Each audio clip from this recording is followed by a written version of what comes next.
afternoon, everybody. Let's bring this meeting of the Rotary Club of Greenville to order. Today we're going to have Keith Burns lead the prayer, Gloria Jordan the pledge, David Weiland four-way test, and the song by Chris Gage, which ought to be really good. Everybody stand.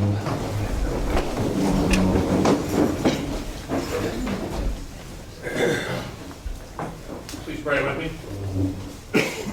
Our dear Heavenly Father, we just come to you and give thanks for this day. We thank you for being an awesome, wonderful, loving God and for sending your Son Jesus to be our Savior. As we come toward Thanksgiving and we stop and we all give thanks, you're at the top of the list. Our families, our health, our friends. We thank you for this club. We thank you for the goodwill that we can do. We thank you for just the ability that you give us to come together, work, and do good for the community and for each other. Go with us, bless us, and watch over us, and we thank you in your Son's holy name. Amen. Amen. Pledge allegiance to the flag of the United States of America and to the republic for which it stands, one nation under God, indivisible, with liberty and justice for all. Join me in the things that Rotarians we think, say, or do. Number one. Is it the truth? Number two. Is fair to all concerned? Number three. Will it build goodwill and better friendships? Number four. Will it be beneficial to all concerned? Number five, will it be fun? Will it be fun? All right, I picked a really easy song. Some of you may even not even need the book, but we'll have to make it more complicated then. So we're gonna go to page 54, if you're happy and you know it. But we're gonna do all three. So it's gonna be clap your hands, stomp your feet, and then shout Rotary. Okay. Ready? Do we need to practice or anything? No. It will be practice. If you're happy and you know it, clap your hands. If you're happy and you know it, clap your hands. If you're happy and you know it, then your life will surely show it. If you're happy and you know it, clap your hands. If you're happy and you know it, stomp your feet. If you're happy and you know it, stomp your feet. If you're happy and you know it, then your life will surely show it. If you're happy and you know it, stomp your feet.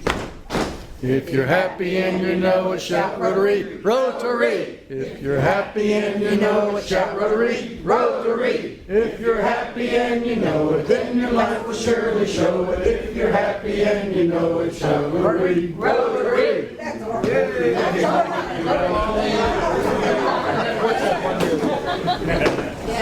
think we may have found our new song leader. That was way too hard. All right. Who's happy to be here? Other than stomping your feet. What do we got going today, guys? Anybody? Moving across. Corey's reaching deep. Larry's got something going on. Hey, I'm happy because I'm here, you know? Yeah. I mean, living life. Thank you. Troy. Living a dream. Your wife. I'm just happy for cooler weather that's not too cold. Yeah. Okay. Yes, I only put in $1. Maybe I need to put in more, but really, the Lions Club is collecting new hats and new gloves of any size or style for the Spirit of Giving. So we're going to have boxes around the community, and we're going to even have a few event drives. But if you would like to donate to hats and gloves to the Spirit of Giving, I would be glad to collect them here. Thank you all very much. Thank you, Debbie. Okay, I'm going around the room. Around the room back here. Just happy Larry's happy. That's right. That's right. Here we go. All right, thank What's you our money guys. for? Anybody else? Okay, bye. All right, last chance. David's got something for us. That's what it is. Please go. Senior. Okay. I should have knocked you near. Okay, Bill, I know you got something for us. All right, that's it. Going, we're finished.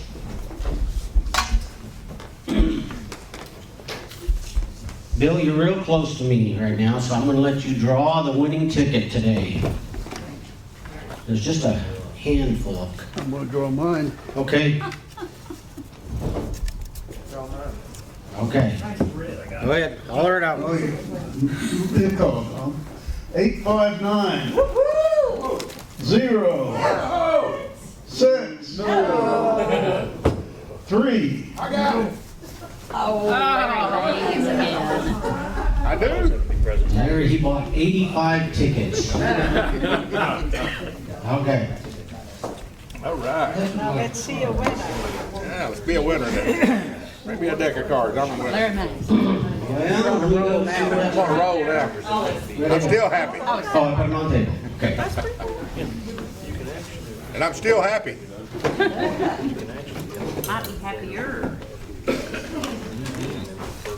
Okay, Larry. Drum roll.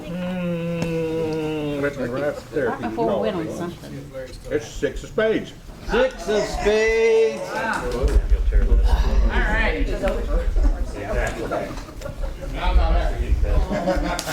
Oh, there goes that one. I go that one. Okay. Back to you, Katie. The first thing that I would like to do is we have 2 guests with us today. Keith Burns, would you please tell us who your guest is? Yes, ma'am. If y'all would, please make welcome Tanya Blake. She is a realtor with JP and Associates out of Rockwall, but she lives in Hunt County and takes care of Hunt County. We're showing her around today. Y'all treat her nice, and maybe we can get an application in her hand. And this year was her first year at Robson Cause, and you loved it, didn't you? Did you Yes, win? I loved it. Yes, I did. I did. Yes, So first time entry and first time winner, so congratulations. Jim Adams, you have a guest today? Yes, ma'am. I've got Dr. Greg Ducking. He's been taking care of my old teeth for a number of years now, and he has room for any of you guys to look for new dentists. Yes. His wife also takes care of some teeth too, like mine. Okay, I would like to now turn the mic over to David Weiland. He has an awesome announcement for us. It is my pleasure to let everyone know that the Cotton Patch Challenge this year yielded to the Greenville Rotary Club an all-time high, $15,209.20.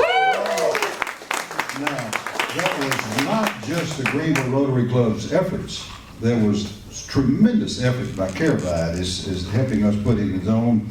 None of least of which was the graphics that Chris Gates used his talents and helped on.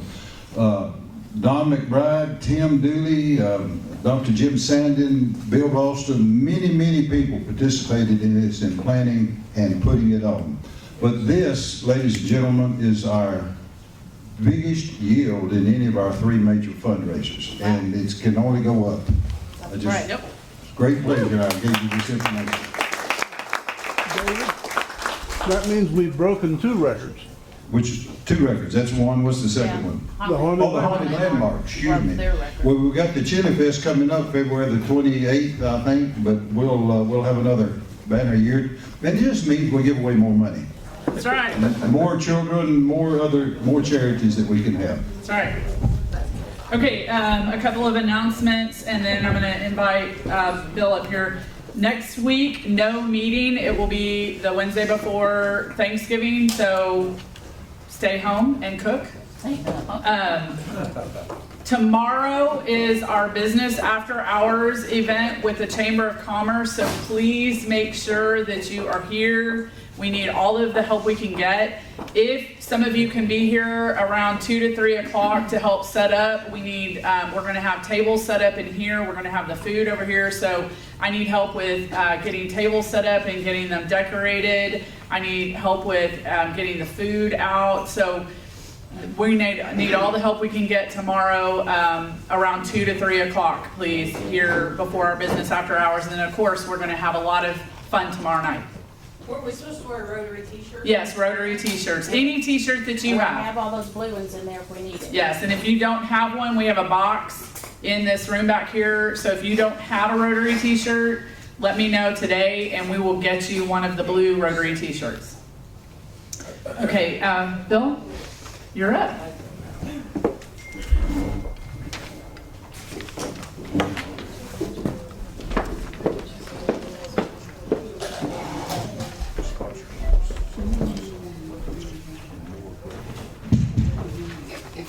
Well, for those of you It's not working. not working, Is it Try on? the other one. The other one is on. I left it on. It's on. hello.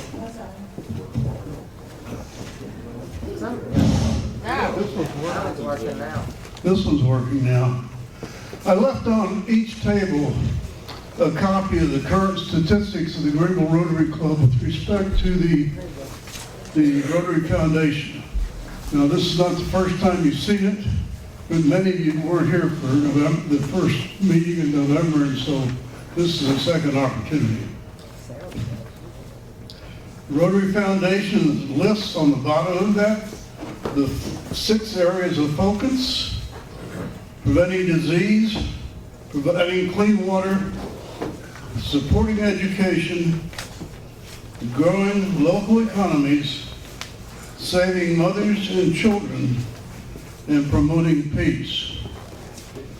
Those 6 projects represented $86 million of Rotary annual fund that was expended during fiscal 2018. So you can see how important it is to all of our Rotary members. We have some very short videos put out by Rotary International to identify each one of these. And so I'm going to, when I say very short, they're 1.5 minutes long. So David, it's fuzzy.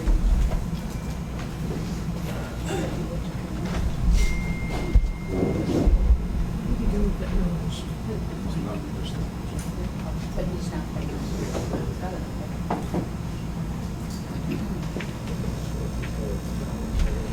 Turn that mic off. A single act of good can go a long way.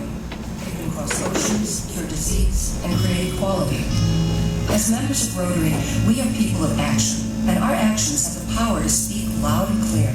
Our vision and commitment to finding solutions keeps us connected to those who need it most, changing lives and creating opportunities with our groundbreaking work in education and literacy.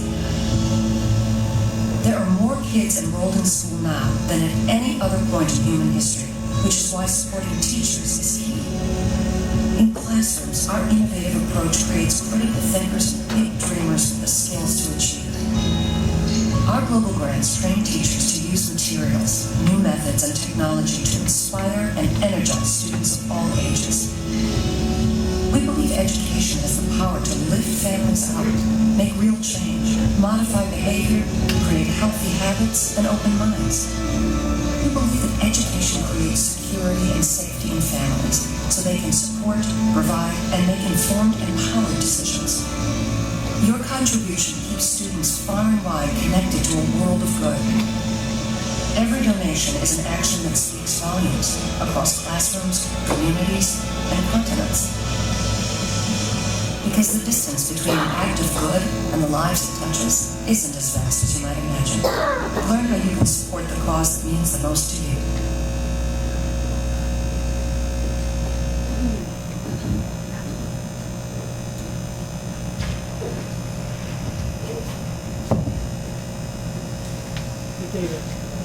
David. Speak please. They all are. Come out all are. That was it. What was that? It's the laptop audio.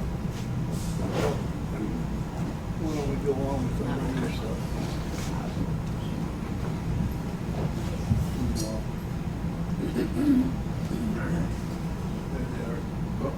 I'll turn it on.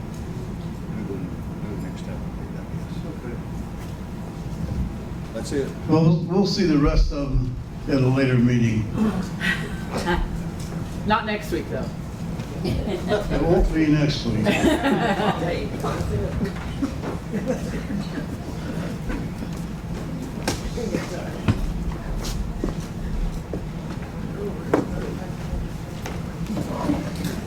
Okay, ready for Gloria now.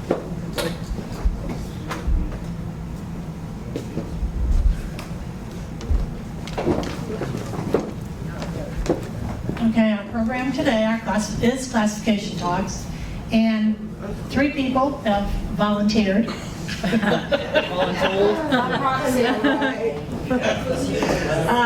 Karen Thomason, Keith Burns, and David Weiland. I've got a net on here, sorry. She asked David to do it. So Karen, you want to go first? I guess so.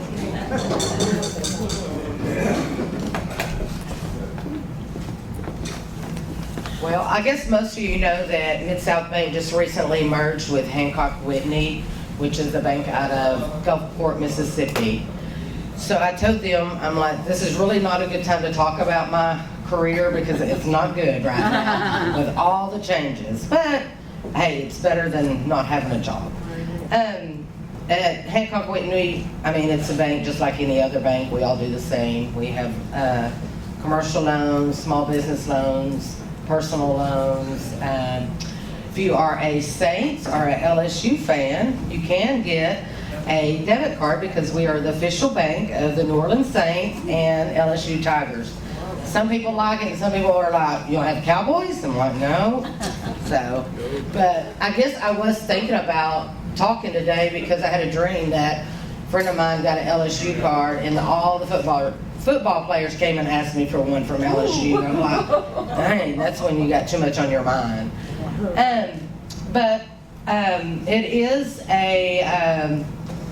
it's been a challenge, but I think the products that they are offering are a little bit better than what I had before. I'm seeing a lot of movement. Mid-South Bank was no longer doing mortgages, but now we are back to doing mortgages, HELOCs. I mean, we have it all. And like I said, I'm making a lot of progress on getting loans approved and everything, so it is better. And banking is, banking. Everybody has the same product, so it's really not about a product, it's about customer service. That's how you get your customers. Customers bank with a person, they don't bank with the bank most of the time. We have several other bankers in here, and we all share customers and send each other. One bank may do something that another bank does, so that goes back and forth. But I would invite each one of you to come by and check out Hancock Whitney and see maybe if there's something that we have that you might like, and get you a Saints card, I'm sure. Troy wants one. Troy wants one. Yes, so. I have, and you should be getting any day. So, but it's funny because you can get a Saints card, a LSU card, or the blue Hancock Whitney, and most everybody goes, we'll take the blue one. But that's about it. Does anybody have any questions or anything they want to ask? Yeah, where'd you come from? And where did I come from? Okay. Where'd you come from? Well, I started in banking when I was 18. I went to work for what is now Bank of America. My mom was executive vice president there. I started in the mailroom and worked there for about 12 years and then went to a smaller bank. And then I was with that bank for about 20 years and actually moved to Vegas to open 4 branches out there. It was a regional. And I got out there in 2007, and everybody knows what happened in 2008. The financial world kind of went crazy. So I was a little nervous. I'm like, I'm out here and I don't know anybody. I mean, I'd met people. That's where I first became a Rotarian there. But the market was just crazy. And the guy that was the CEO at the bank I'd been with actually left and went to a bank called Jefferson Bank. I don't know if anybody's familiar with that. They had a branch in Rockwall. And he called me and he said, I'm at Jefferson Bank and I'm cleaning this bank up to sell, but I have a branch in Rockwall if you want to move back. And he goes, whoever buys it, they'll keep you. And I said, I better go back because I'm scared. I don't know what's going to happen. And I came back and Mid-South bought us, so that's how I ended up with Mid-South. And about a year after they bought us, my boss went to another bank to clean up, and he called me and he said, I'm at another bank, do you want to come over here? And I'm like, oh. I can't keep job. I only had one job, so I was like, I'm not used to this. So I did leave. It was gone a year, but it was on Walnut Hill in 635. The drive was horrible, but I enjoyed going wherever he was, and he always does a good job. But then I got to thinking, I was getting close to 50, so I was like, I need to get somewhere that's going to be there a while, and start thinking about all this stuff. So I went to Mid-South. I thought it'd be here a while. Told them that I was kind of looking. Well, they called me and they said, we bought a branch in Greenville. Bought a bank, and my dad and my grandparents are all from Greenville, so I grew up coming to Greenville. So I'm like, yeah, I'll take it. So here I came back. Well, Mid-South didn't stay, so now it's Hancock Whitney. And a funny story about that, my old boss is calling me today. And he was like, well, how do you like that merge? I'm like, I don't know if I'm going in. I'm not driving. But I thought that one branch would be sold because it's just one bank. And I figured they'll be gobbled up. So I was kind of getting nervous. I'm like, I better get somewhere that maybe is going to be around a while. But they're still going, and they are actually looking to open another branch. And I'm like, oh goodness. He goes, well, you never know, I might come out there. And I'm like, but that's about it. That's how I ended up here in Greenville. And like I said, my dad, my grandparents were from Greenville, so, and great grandparents. Was Rotary really different where you were in Vegas? No, it really wasn't. I enjoyed it a lot. One thing that I did enjoy, and I think I've shared with a couple, is district conferences. When they would have that, the participation is a lot. Everybody, it's so much fun. I enjoyed it so much. They would have the district, wherever they would have it at the hotels, most clubs would have like a hospitality suite, and whatever theme that was, you'd decorate your room. All the Rotarians would come and visit each one. That was neat. We did Corazon, which is went across the border at San Diego. Would build a house in a day. And I say a house, it was a one room with a little kitchen and a little bed, and a family of 8 would be sleeping in there. And because they were sleeping out in the box. But when you would finish that for the day, you would go and we would build it, and then hand them a key at the end, and it was really neat because the family had never had a key. They never had that. But they would also cook us lunch. That was we ate. So it was pretty neat. It was kind of scary going in there because you'd go across at Tijuana, and you'd go back down in there to this little town, and you'd see the federales and all that, and you'd be like, oh, but they were good to it. You just don't know what happens over there. So, any other questions? I think so. All right, thank you. Yes. Oh, okay. And Karen is one of the members of our foundation committee for the Greenville Rotary Club. Yes. So she'll be banking your points. Who's next? Who's next? David. I was hoping I'd go last so we'd run out of time. That's I got volunteered, Keith. I did not volunteer for this I didn't role. either. She chased me around. And it's all because Kim. Kim Quimby. Oh, Kim couldn't be here, and that's why. Well, I made some notes. I don't speak as well extemporaneously as Karen does. Gloria sent out suggested topics that we need to cover on these job classification talks. And Gloria, I won't get them all, but I'm going to do the best I can because I do everything that Gloria tells me to do. Yep. Just like Bob. One of the suggested areas that she wanted us to talk about is why do we get in the particular career that we're in?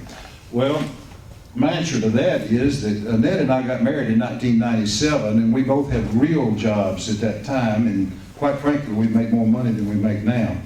But after several years, I was director of sales for a healthcare company, and Annette was VP of operations for a healthcare company. We were competitors, and we had an unspoken agreement that we wouldn't call on each other's clients.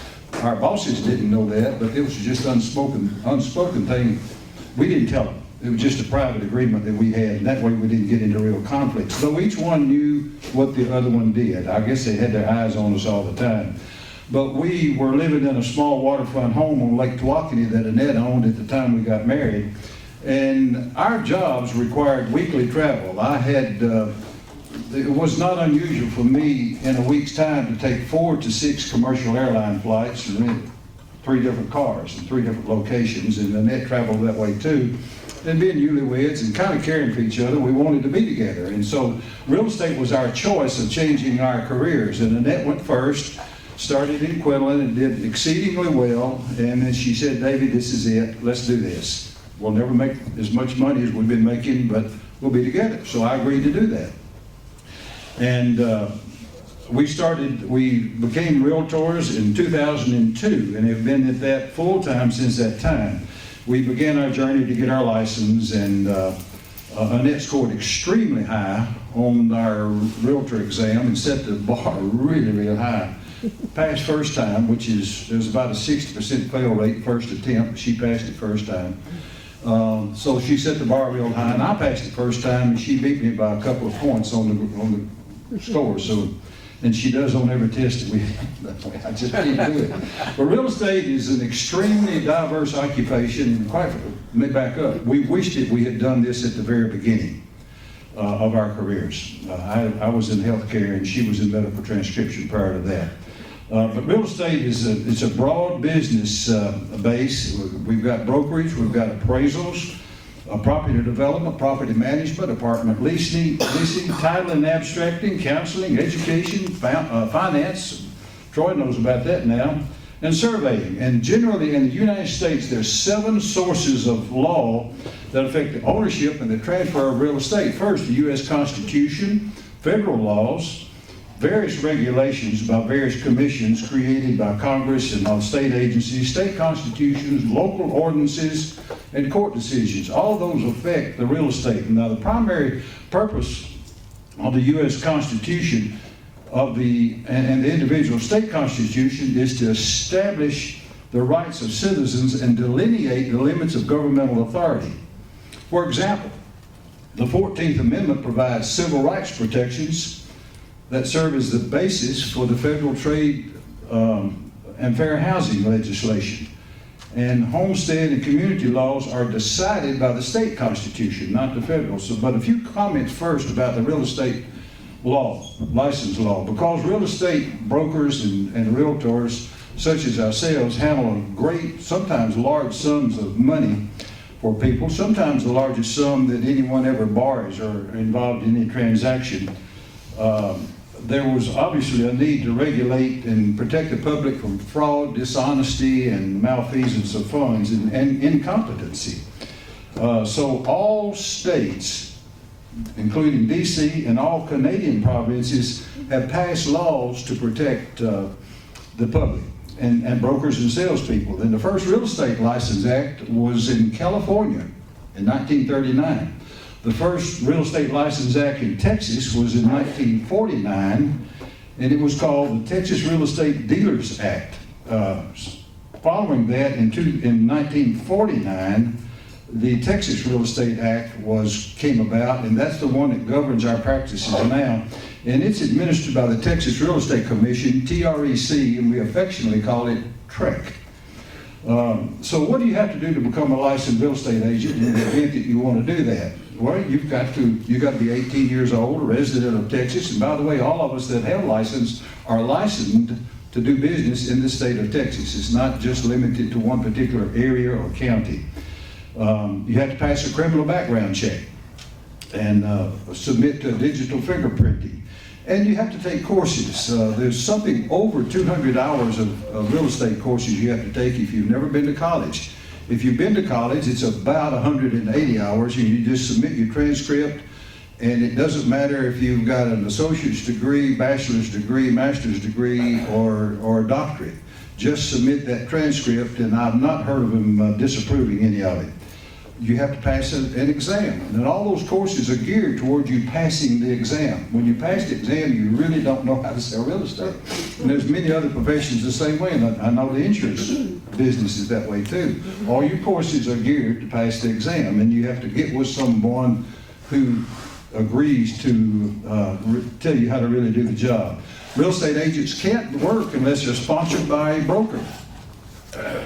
They can't legally hold themselves out as James Smith Realty Services. You can't do that. It's illegal, though some do it. They don't get caught for some reason. And also the real estate property signs that you see, by law, are required to have the brokerage name in the most predominant letters on the sign and the brokerage office telephone number, the largest number on the sign. Now, most of us buy a rider and put on top of the sign, giving our name and our cell phone number. That's legal.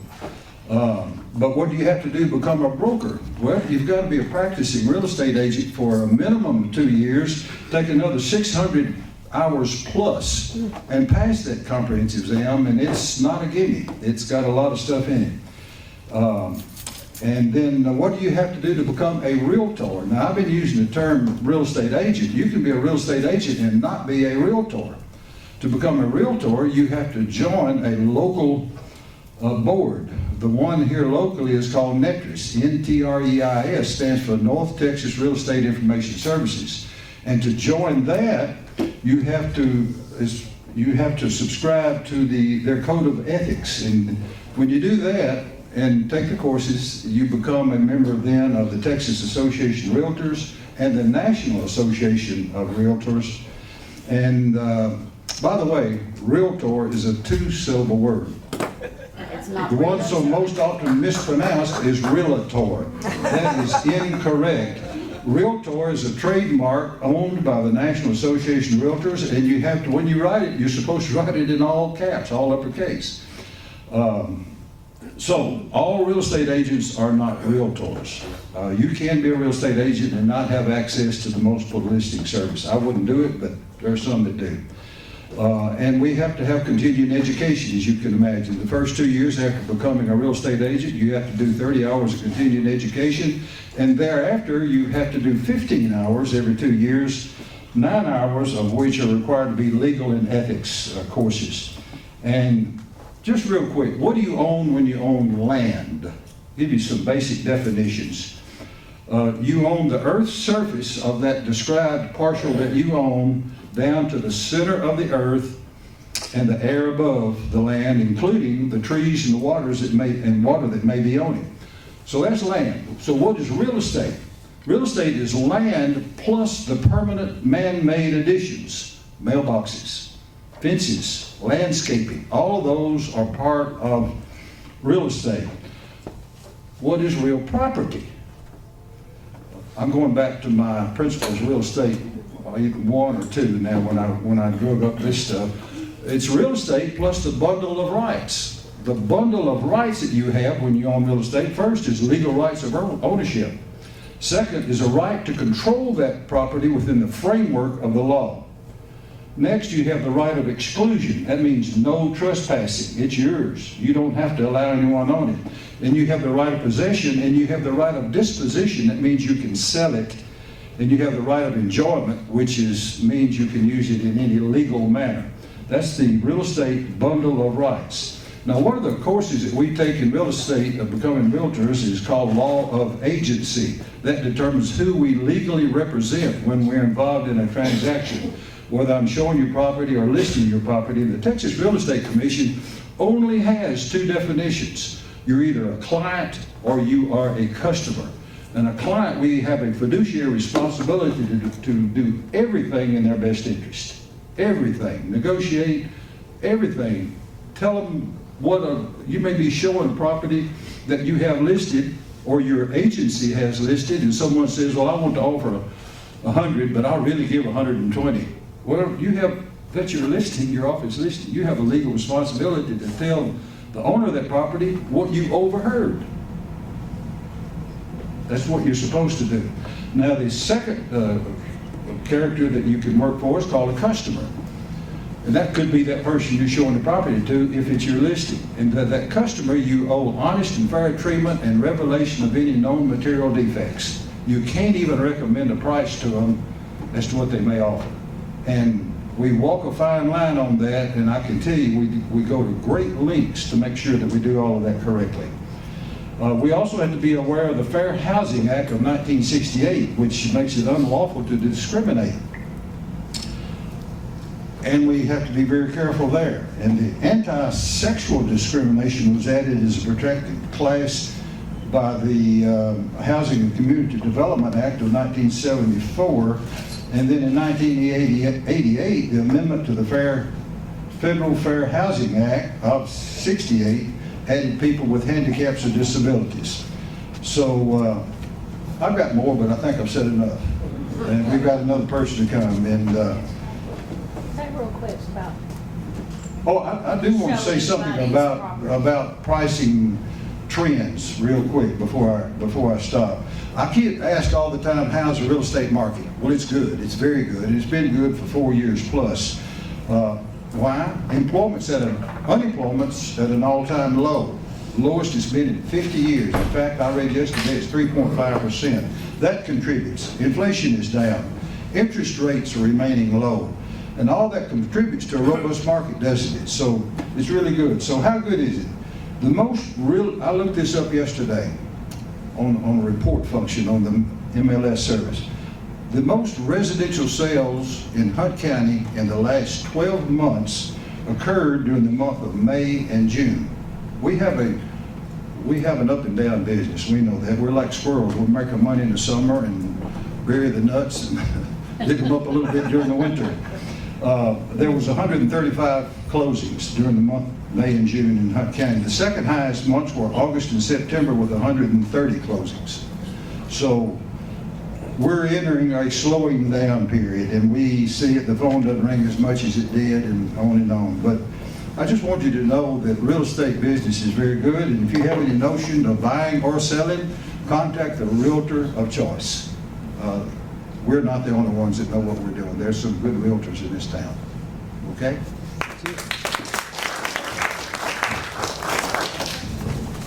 You're not getting out of it. That's right. First question. Yeah. Is it important to get title insurance? I've been hearing about Very Oh, important. yes, excellent. I'll say that we will not do a transaction unless someone's paying for title insurance. To get title insurance, you have to abstract, a company has to abstract the title. They go back and look at every transaction since deeds have been recorded for that property to make sure that it was done correctly and there are no remaining liens. But that also protects you from somebody stealing your title, is that right? If they're an heir that no one knew. No, you're here- about, or- You know what I'm talking Yeah. about? Yeah, you're hearing those advertisements on TV. I don't think there's anything to that. I don't know how anybody can steal your property. It protects you from an unknown heir that might come and say, oh, I had a piece of property, I own part of that property. There are And pieces. title company missed it. There are properties in this county that can never be sold because the owners didn't have a will. There were lots and lots of legal heirs finally, and they passed away. No one knows anybody. I can think of some land outside of Lone Oak right now that will never be sold, and consequently, there's no tax being paid on it. And you should always know that we are as liens on property. People will pay something off and the lien stays out there. And no lien They come in and do release. something, we do a title search and we're like, you still got a lien, and they're like, oh I've my got gosh. that We're going on right with that now. right now. I've got it going on right now on the closing. Yeah. David, very important that everybody got a solid last will. I have had a lot of trouble with old widow ladies wanting to sell the house, and the husband died without a will, and I had to cajole, threaten, sweet talk 4 children into signing the Yeah. paper. Now, wills are important. It's an incredible problem. You know, We don't I have was- time, but I can tell you a story about that too. Sign. Okay. Keith Bird. And that's Rotary for today. Thank you. Ring the bell. This is kind of new to me, but to get up here and talk about what we do, and then it's unique for me. If I walk around, Ken, you've got to follow me, right? It's unique for me because I think almost everybody in this room is affiliated with what I do. I am the Director of Membership for the Greenville Chamber of Commerce. Most of y'all are members, some of you are ambassadors, there's board members here. Willie's not here today, but he's our new chairman of the board, and so it's very I don't know, it's very interesting to me. I see y'all almost all the time, and I'm involved with y'all either at Rotary or the Chamber. But for me, I was 34 years as a division manager for a office equipment, not small, but a fairly large family-owned office products and office supply dealer out of Texarkana. I go back so far. When I started in 1987, I was a representative selling IBM typewriters. And that's how I got started in the office equipment business. That morphed into a couple of years later into word processors, that morphed into desktop computers, and that morphed into networks, and we handled the printers and the copiers and the fax machines and everything that went through that. Tim is still doing all that now. It's a very changing industry. And it was fun. It was a lot of fun when you could go out and work with a school district, a bank, a hospital, or something like that and get a deal for 30, 40, 50 machines and do a large install. But the industry almost cannibalizes itself because of technology. And but I did that for over 30 years. I enjoyed it. It taught me how to be a salesman. It taught me how to work with customers. It taught me how to treat people. Like David said, Gloria sent us some things to talk about, and one of the things was about the four-way test and how it affects us in our business. And as a sales representative, as a marketer, if you are not reputable, if you are not dependable, if you're not honest, it's going to come back and bite you real quick. You're not going to keep customers. And I enjoyed having long-term customers that became very good friends, and they depended on me, and they didn't even think about picking up the phone and calling anybody else when they needed a computer, a copier, a fax machine, or something like that. Josue and I actually go back. Josue worked at Guarantee Bank in the IT department, and Guarantee Bank was one of my best customers. So we would sell a machine, and Josue would come install it. And that's going back, 10 years now, Josue? Something like that. But that led me to the Chamber. The company I was working for was changing tremendously and actually scaling down, and I was an ambassador for the Greenville Chamber of Commerce, and as a couple of y'all in the room here are, and I got to work with this chamber. And see, I tell you, I volunteered in Sulphur Springs and Mount Pleasant and Kaufman and Texarkana and so many different places. I could tell a difference with the Greenville Chamber of Commerce. I could tell a difference as to how vibrant it is, how hardworking it is. Byron really has a vision for this place. He's like born to run a Chamber of Commerce. And when this position came open, I just stepped over to him one day. We were at a business before hours, and I started asking him a little bit about it. And I put my application in and made the change. After 34 years, I made the change. Is it a lot different? In a way it is, and in a way it's not. The most interesting thing about the Greenville Chamber of Commerce that I want you to know is it is a non-profit entity. Most people think the Chamber of Commerce is a division of the city and that it receives city funds. We do not. We are a member-driven organization. And if we do not have members and if we don't have partners, then we are not going to exist. We're not going to be able to do what we do to advocate for the community, work with the transportation people, the education people, the health people, work for our members. And I've been able to morph from selling office equipment to the membership thing pretty easily, because it's still a service and it's still working with people, making them happy, communicating, and making this work. It's not a tangible product. I don't roll something into your office and plug it in, but I guess more than anything, it's what we do best, and I think what y'all use this for most, is networking. The event's like going to be here tomorrow night. And gosh, on my first week at work, we did a couple of these things, and it was a lot of eating and happy hours and stuff, and I thought, well, I can do this, you know. This can't be too hard. But it has been a lot of fun. We are really growing, and we are really changing right now. One of the things that's happening the most with us is we are moving from membership to partnerships.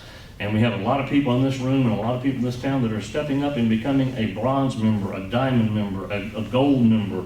And these are people that are committing thousands of dollars to the chamber and making a long-term investment for the next year. And that is really, really, really helping us out.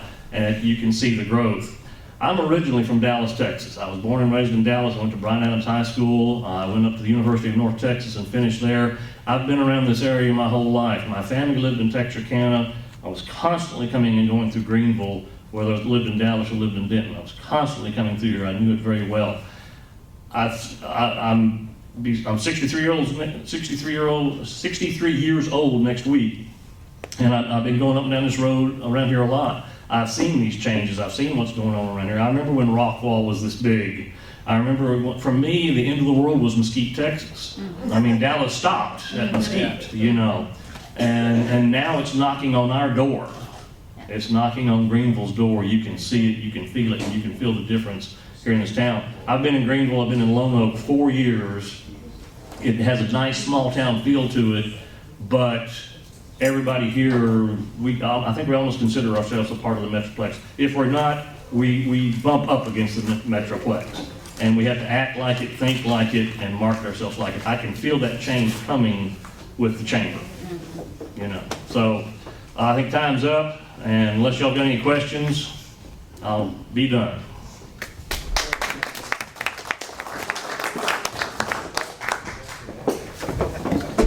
Katie, can I bring something up? Yes. Community Seeds Banquet is 5th of December. Community Seeds Banquet is 5th of December, and I think we've got 20 slots. Is that right? 20 seats? Yes, ma'am. Hey, I need to say something too, because I didn't realize we don't have any more meetings. We're having a party at my office on December 5th, because we've been in Greenville for 25 years, and Mike Conway is retiring. Yeah, he's been a CPA for 50 So years. during the day, 4 to 7. Where's your dollar? 4 to 7, and on the same day, Community Seeds, would you send out an email, please, about Community Seeds Banquet, and you send out a club runner email about Mike Conway's retirement, okay? I only have one thing left to say to Miss Karen Clayton. If our district parties were in Vegas, I could get everybody else to go too. That's Rotary for the day. This video has been brought to you by Juice 34. Juice is your community-owned provider for electric, internet, cable TV, and true local programming.